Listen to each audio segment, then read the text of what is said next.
Back in the summer of 2017, for 1 month, I cycled around the Scandinavia Peninsula, down the length of Finland, island hopped my way across the Åland Islands, all the way back through towards Norway, passing via Sweden. This video is about that story. I want to share with you what the adventure was like. I want to give you tips on traveling there yourself, what the highlights of the journey were, what the people were like as well, and also a little bit about the history of the Åland Islands. This is where all of the Åland Islands are located, between Sweden and Finland. This video will be mainly focused on Åland, but I will also talk about some of the story of going through Sweden, a little bit in Norway as well.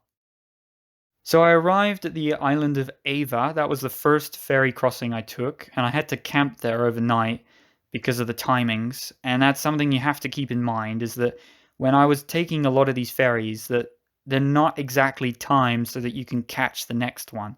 So you need to be a bit smart on how long you'll be staying in Åland, or you need to have enough money to cover yourself being there. In general, I wanted to try to take the longest route through the archipelago that I could cycle. I didn't care how many ferries I had to take. I wanted to cycle as long as I could until I reached as close as I could to Sweden. After my first night of camping on the island, I remember that it was quite windy and it's quite flat. The landscape is reasonably flat. There's not many hills until you get to the main island of Åland, which is called like Fasta Åland, I believe, and it's not far from Mariehamn or Mariehamn, something. And I'm sorry if I pronounce things incorrectly. But the first part, going from Ava, hopping from Brändö to Lapo to Kumlinge to Föglö and Lemland. I hope I pronounced all of that right. It's kind of weird to pronounce as an Englishman. All of that part was very beautiful, but you don't get to actually cycle that much in exchange for how much money you have to spend on the ferries. So was it worth it? Yes and no, like kind of. I appreciated it a lot to experience Åland as much as I could, but you could just easily go from Turku to Mariehamn, which is the main town of Åland, cycle around the Åland Island, and then go to Stockholm. You could do it that way instead. There's many different routes that you can choose. I stayed with a warm shower host on Lemland, which was a local of Åland. That was really interesting, and staying with her family was really nice to interact with people again, because I had a long route of just mainly being on my own, and I did stay with people, a lot of couch surfers in Finland actually, which I was very grateful for. But I didn't actually stay with that many families, so it was interesting being back in that sort of dynamic. And we got to see a bunch of kittens from the neighbors next door, which was super cute. I was over cute and cutified with seeing so many kittens.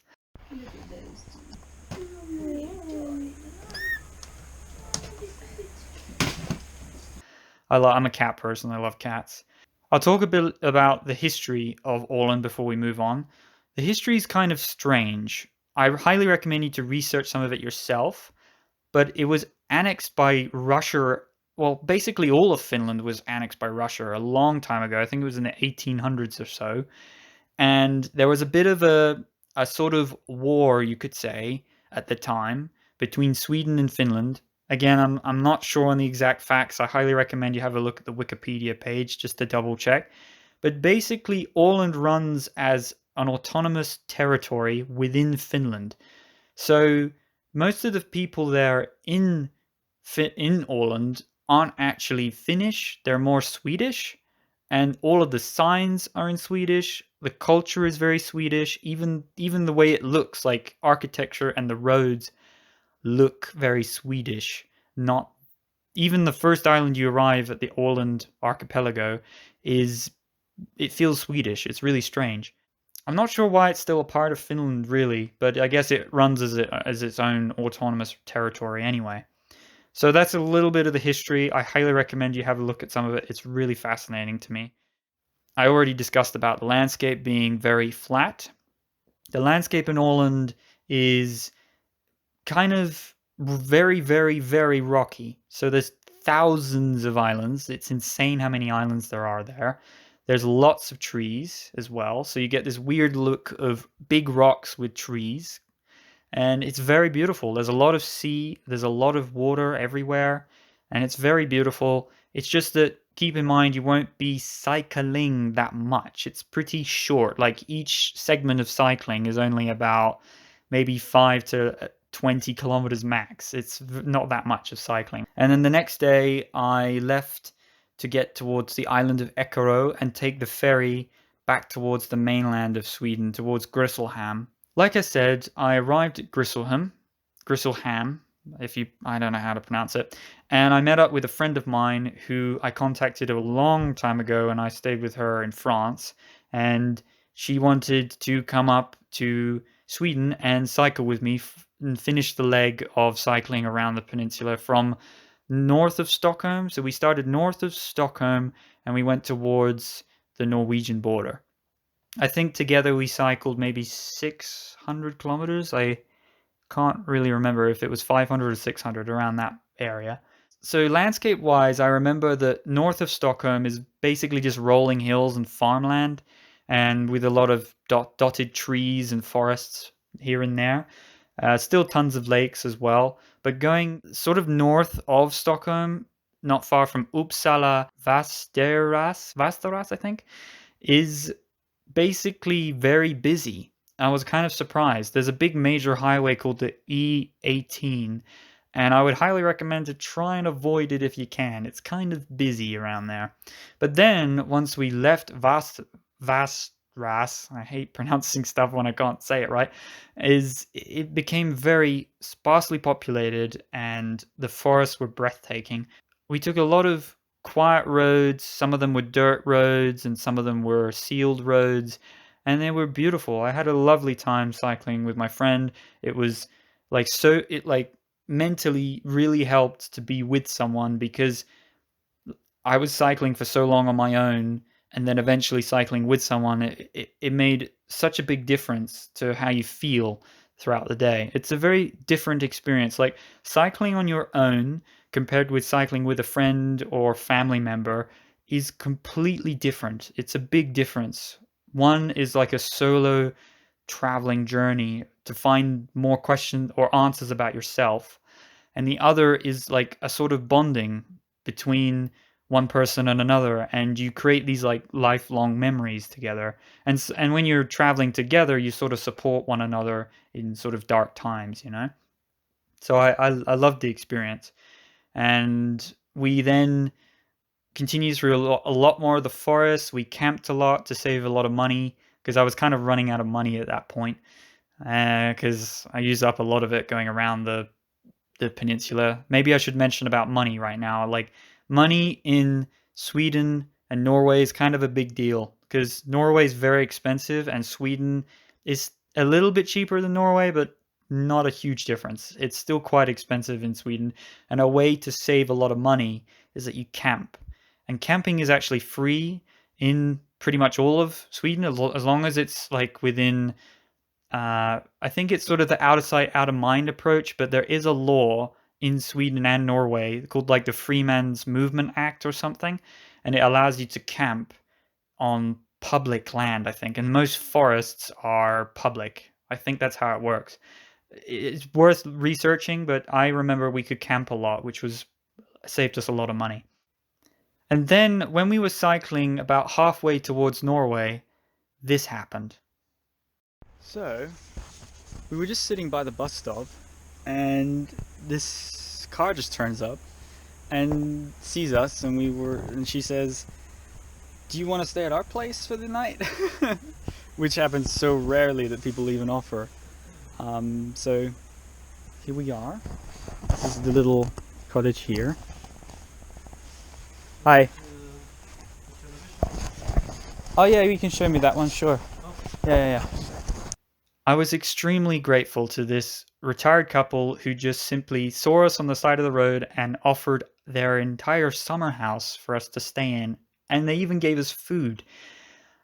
I'd never met so much generosity before. It was incredible, and giving back that same feeling to someone, I've also experienced helping other travelers and hosting them, is amazing. It's a beautiful experience to help another traveler and vice versa. And I was so grateful that this retired couple helped us. Um, we stayed a couple nights there, and we continued through even more forests, and we arrived not far from the border, and we camped another night and saw this beautiful reservoir. It was very, very beautiful around. All of that area is so strangely sparsely populated, and I'm surprised that no one goes there, because it's just Sweden's beautiful in general. Like, there's tons of forests and lakes and nature and quiet roads, no traffic, and this was in summer, so it should be busy, but it's not. And then we arrived at the Norwegian border. And for me, it felt very gratifying because I was kind of finishing this big loop around the Scandinavia Peninsula, all the way up to the Arctic Circle, all the way up to the Arctic coast, all the way down through the Gulf of Bothnia, and I was back in Elverum. Elverum's actually where I started the trip, and I was so grateful to catch up with some friends in the area. It was so great seeing them after a long time of not seeing them. And that is the story of when I cycled from Finland to Norway.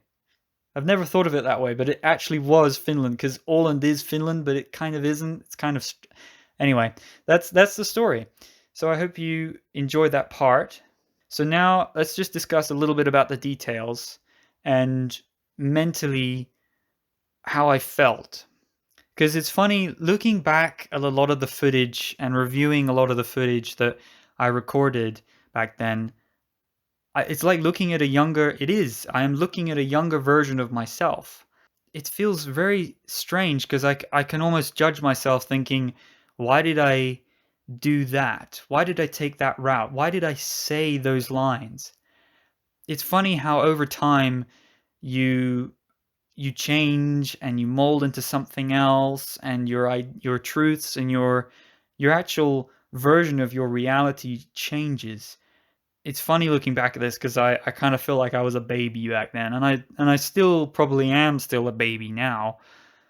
It's just funny looking back at it and seeing some of the stuff that I said, some of the memories I created going through these barren landscapes, and the people that I met.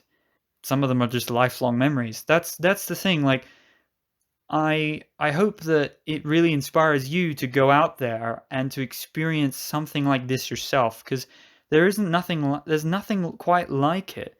When you go to a new country, or you travel to go and discover some more stuff about yourself that you didn't even know, or to meet people and to change your perspective on the world and how it functions, it's totally worth it.